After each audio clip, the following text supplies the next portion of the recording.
Hey there, I hope you're feeling artsy, because today we'll be learning to make one of these.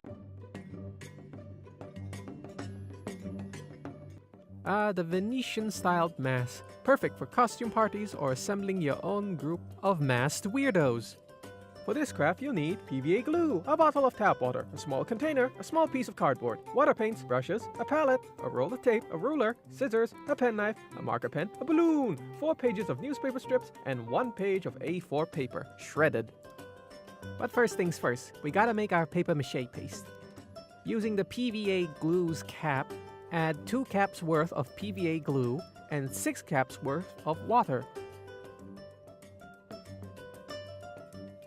If you end up with something sticky and slightly watery, then you're in the clear.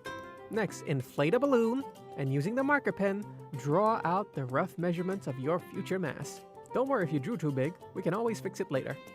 Next, cut out 2 small pieces of cardboard the length of your nose, stick them together, then stick them on the balloon. This will help give the mask its distinctive shape. Now find something to cover the table with, because it's time to use that paper mache and some newspaper strips. Apply the paper mache to the newspaper strips, and following the measurements of your mask, start overlaying the newspaper strips on the balloon. I'd go for at least 3 layers on this. And if you don't want to get your hands dirty, you can always use a brush for this if you want. Now after putting on all the layers and leaving it out to dry, you end up with something like this. With all that drying, it's gotten pretty solid. So now it's time to free the mask from the balloon with a penknife. Yeah! After we've gotten rid of the balloon remains, the mask is now ready to take on its final shape. Use the marker pen to draw out how you want the mask to look like. Now I'm freehanding it here, but you should probably be more detailed on this step. Now for the eyes. For this step, I recommend you cut out a piece of cardboard to use as a marker, so you get a more consistent look. Bust out the scissors, cause it's time to snip, snip, snip. You'll have to use the penknife for the eyes, but be careful, you don't want blood on your new mask. Now here's what it looks like after you cut off all the extra bits. Your next step would be to mark the sides of the mask you want to put your ribbons through.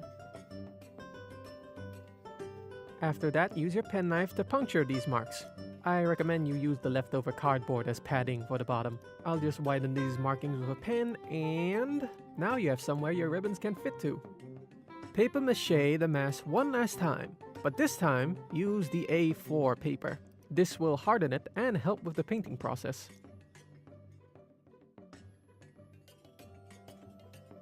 Repeat the process for the whole thing. Add a ribbon on the other side too. What's important is to cover the edge of the mask and the edge of the eye holes. Give it a couple of hours to dry again, and you'll end up with something like this. There's one final step before it's done. It's paint time! Bring out your paints, brush, and palette. You can make any design you want. Me, personally, I'm going for a diamond pattern.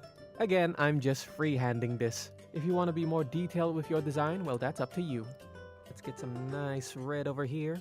As you can see, I'm not exactly doing a good job of staying in the lines.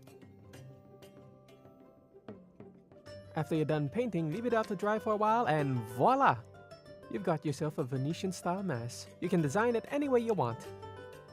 Maybe you do a different paint job. Or how about making it bigger?